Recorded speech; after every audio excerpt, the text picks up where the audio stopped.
everyone, my name is Heather and welcome to the channel Bookables. Today I'm here to share with you all of the books I read in February, and get ready because it was a whopper. I'm totally kidding. I read 5 books. 5 books in February. So I have a lot of reasons why for that. Number one, weather. I don't read a lot in the winter. I know a lot of people do because they're inside and stuff like that. And it would make sense if I did, but I have 2 kids. And when we can't go outside, we're stuck inside. So entertaining and things like that. I tend to read more in the spring and summer when we're outside, like in the backyard and stuff. And they have more freedom and I can watch over them while still reading. So wintertime is not the best time for reading for me. Number 2, just the shortness of February. It really just was. Like, it's only 28 days. It just felt bleak. I don't know. I think I get the most depressed all year in February because I'm just so ready for winter to be over. And I know some people like winter. I'm just not one of those people. Like, I don't love like blistering hot summer either. I like a good in between, like spring going into summer and then fall. Like, those are my jam. Number 3, I was just kind of feeling slumpy, but I will say this month was the perfect example of quality over quantity, which is what I have been striving for forever. So I've always said it doesn't matter how many books I read as long as the quality is good. And I've always said that, but I've never really felt it until this month. Yes, I read only 5 books, but 3 of those 5 books were 5 stars. So quality was there, baby. It was there and it was prevalent. So all the books I read this month, I really did enjoy. There was one that it was okay, but I'm still happy that I read it. And the other 4, I really enjoyed and would recommend. So overall, do I take this month as a fail? Absolutely not. I found 3 of my favorite books this entire year, and I really focused on quality over quantity. So, like, golf clap all around for that. I will start off with the one that I didn't love. I liked it. I didn't love it. It was Butcher and Blackbird by Bryn Weaver. I finally read this. If you don't know, I am trying to do 25 books to read in 2025, whether they be backlist or books I've been meaning to read on my TBR that have been on there for a while. This has been on my TBR for a couple of years, so I finally got to it and I enjoyed it. It was very much hyped, 23, and I've had it since then because everyone was talking about it. It was a dark romance. It was interesting, and I was always wary about it, and overall, I did enjoy it. I would give it a 3.5 out of 5. It is dark. It is kind of sinister, but it's not, like, so dark I'm, like, hiding under the bed at night. And I was also pleasantly surprised about the plot of this because I thought the plot was going to go one way, which is why I hesitated reading it for so long. So in this book, we follow 2 characters. We follow Sloane and Rowan, and they both like to people. And that is why I was very hesitant to read it because they were, you know, killers. And I was like, ugh, I don't like that at all. But it turns out they are killers of, they kill bad people, you know, like the actual serial people, you know, they kill them. So that's the only people they kill. They don't do it just to like go out and be like, hey, I'm gonna you know what I'm saying? So they meet one night and they decide to do like a game every year about finding somebody that's horrible and things like that. Of course, a romance happens. It gets dark. It's very intense, very steamy. Like I said, it was 3.5 out of 5. I know this is a trilogy because it follows each one of the brothers, and I do plan to continue on with the trilogy. I'm not in any rush to read it. I do know the second one has already been out, and the third one is coming out, I think. I'm not sure. But I will read them eventually. I'm not going to go out and buy them, even though I kind of want to have them on my shelf. I'm not going to do that because I don't feel a necessity to read it right now. Overall, if you're not really into, like, gory, because, whew, this book, like, I don't know if I ever like ice cream the same again, man. Like, it's gory, it's intense.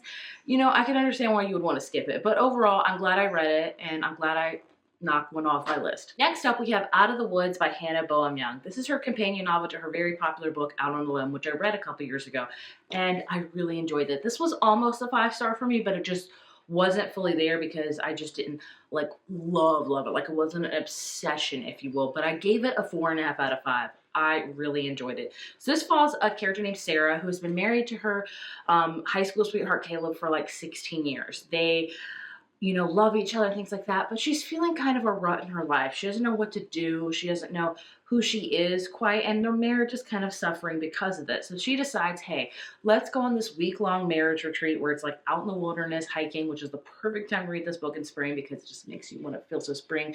And it really deep dive into their marriage. And basically, I love the author's note in this book because it talks about her own experience of marrying her husband when she was really too young.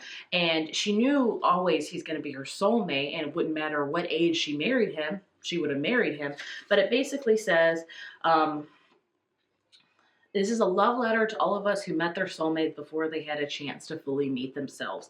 I wanted to write a story that reflected the delicate dance of being madly, deeply in love with your significant other, but desperately seeking independence, evolution, and change.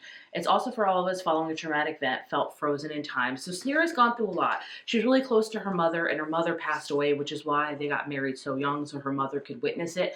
And it's just a beautiful book about marriage. I'd say if you've been married for some time, this is an amazing book. I have also been, coincidentally enough, married for 16 years like they were in this book. And I can also feel akin to kind of losing yourself and not knowing your identity. That's something I struggle with. They don't have kids.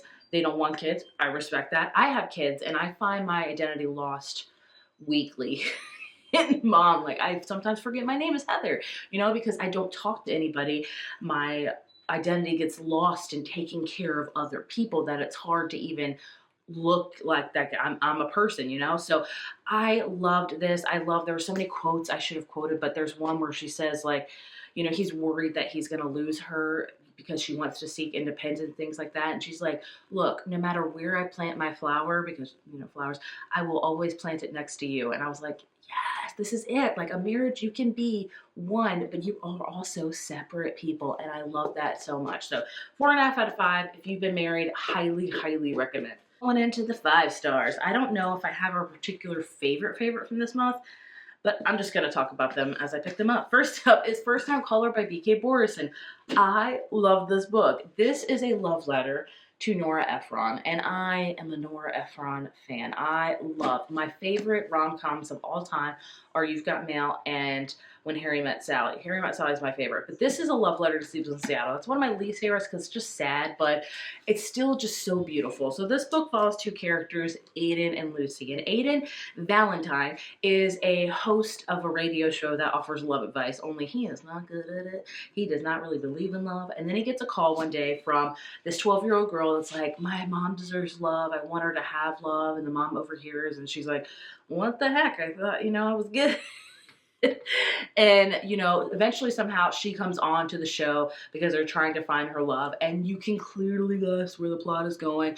Aiden and Lucy. And it was just so wholesome and adorable. I love the side characters. It was just really cute.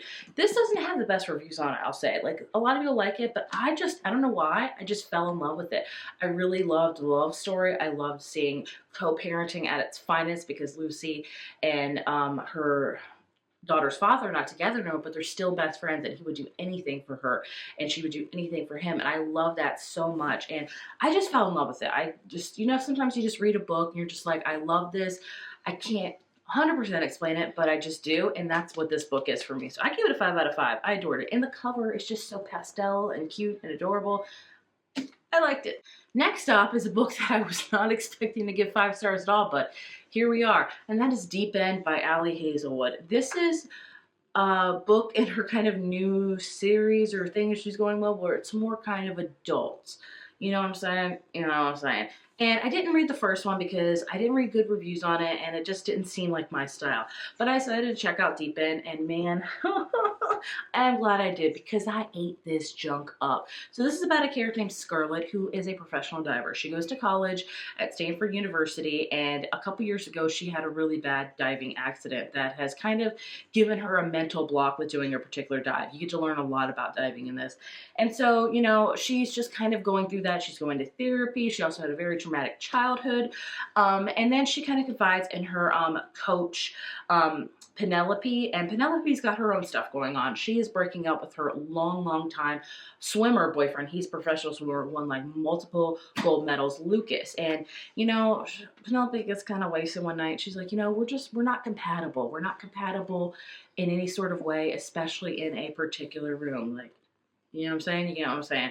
And she kind of goes into detail about it, and Scarlett overhears this, and she's like, it's hard because what you're saying is what I enjoy, and it's really hard. And so Penelope's like, you know what? You guys should get together. Like, totally get together because I don't really even like him, And so what do you know? Scarlett and Lucas do, and it gets pretty intense. But that is not why I enjoyed this book. I loved the love story between Scarlett and Lucas. They really opened up to each other because they're both very introverted, not talking to people. They have a hard life and they really connect with each other. It's much more than physical, as much as this book will lead you to believe.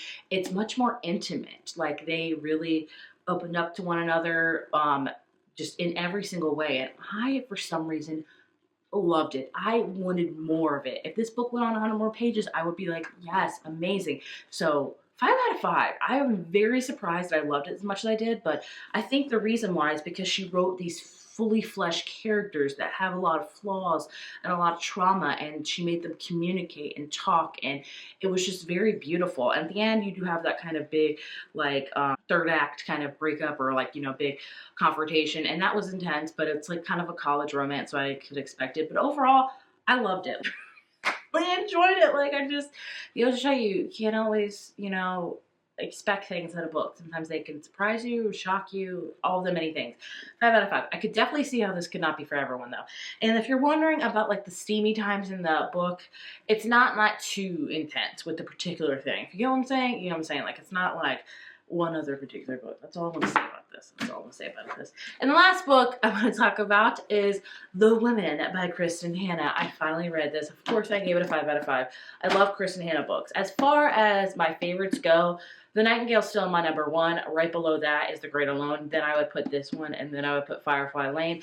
Those are all the Kristen Hanna books I've read, which is just horrible because I've talked about how much I love her so, but her books are very, like, emotionally intense. I can't read them like back to back. You got to be prepared for that because her books are kind of like a really intense Hallmark movie. I know it's bad to say, but this book is all about the Vietnam War, in particular about the woman that played a part in the Vietnam War, which I didn't know anything about. Like, I didn't know much. I feel like a lot of historical fiction, you read mostly about World War I or World War II, but not a lot about Vietnam War. And I was very interested in this. So it's called The Woman, but it's more particular about one character, Frances, who is, kind of a spoiled California girl, and then her brother goes off to the Vietnam War, and she's a nurse. She's always kind of wanted to do something more, and she decides she would like to be a nurse in the Vietnam War, and she goes, and it is a rude awakening for her because it is very intense. Like, she quickly learns that, everything is like just a lot. Helicopters will come in with many, many injured soldiers.